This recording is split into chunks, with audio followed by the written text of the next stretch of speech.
Insyaallah kita akan membahas pertanyaan masih seputar wudhu. Ini ada pertanyaan dari teman-teman tentang bagaimana hukumnya wudhu di kamar mandi atau wudhu di toilet. Karena tidak semua orang punya ruangan khusus untuk wudhu. Dan memang anehnya kita ini ya. Kita ini kalau bangun rumah ada ruangan untuk mandi, ada ruangan untuk masak, ada ruangan untuk tidur, ada ruangan untuk ngopi. Tapi untuk ibadah yang paling penting sholat, musola nggak ada. Kemudian fasilitas untuk sholat, wudhu juga tidak disediakan khusus. Ini kita kelemahannya.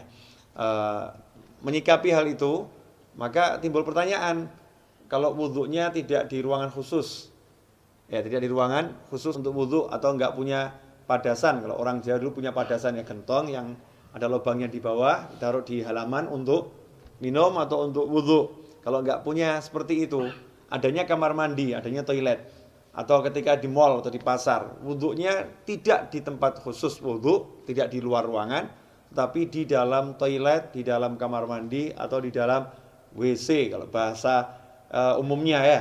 Kira-kira seperti apa? Sah tidak wudhunya?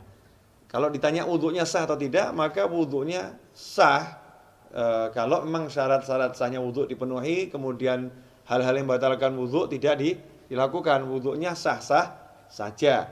Tetapi timbul masalah, orang wudhu itu ada sunnah-sunnah dan ada adab.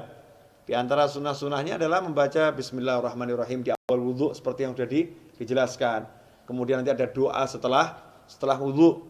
Dan ada adab-adab yang diajarkan oleh para ulama. Ada ulama-ulama yang menyusun doa-doa ketika basuh wajah, doa ketika berkumur, doa ketika membasuh tangan, doa ketika membasuh kaki, seperti yang dijelaskan oleh Imam Ghazali dalam kitabnya Bidayatul Hidayah. Jadi memang doa-doa itu tidak diajarkan Rasulullah SAW, tapi orang diajarkan untuk berdoa kapanpun ya.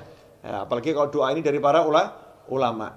Lantas bagaimana kita mau membaca doa di dalam kamar mandi? Atau kita membaca Bismillahirrahmanirrahim sedangkan di dalam kamar mandi. Sementara kita ketahui Nabi kita Muhammad SAW mengajarkan agar kita tidak membaca lafzul jalalah, asma Allah atau ayat-ayat Al-Quran atau doa-doa di dalam toilet, di dalam kamar mandi. Emang apakah ada sumber hadisnya? Ada.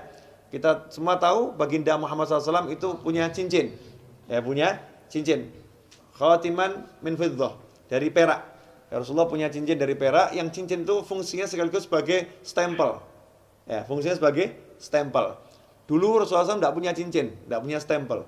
Tapi ketika sahabat mengatakan, nih raja-raja yang pembesar-besar non-muslim itu kalau dapat surat, tidak ada stempelnya tidak mau terima. Ya, mereka tidak akan menerima surat kalau nggak ada stempelnya. Rasul pun mengikuti, kalau begitu buatkan saya stempel. Ya, buatkan saya stempel.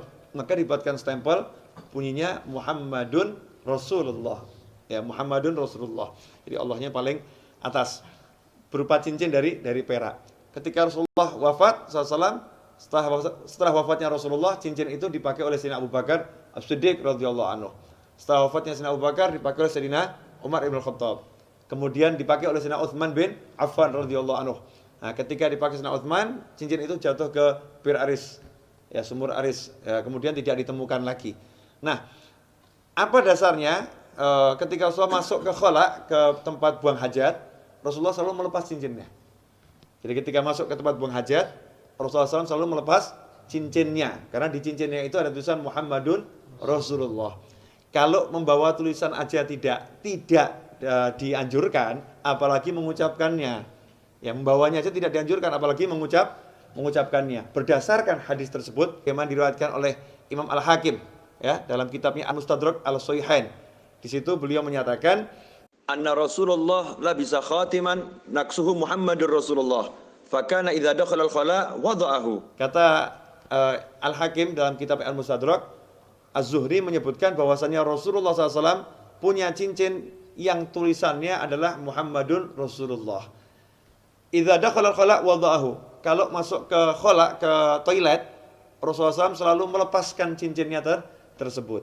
Hadits ini sahih menurut syarat Imam Bukhari dan Muslim, tapi tidak dicantumkan dalam kitab hadis Bukhari maupun Muslim. Maka ditulis oleh Al-Hakim dalam kitabnya Al-Mustadrak yang disusulkan, ya hadis-hadis yang diusulkan. Sebetulnya menurut Bukhari dan Muslim sahih, tetapi belum atau tidak dicantumkan dalam kitab Bukhari maupun kitab Muslim.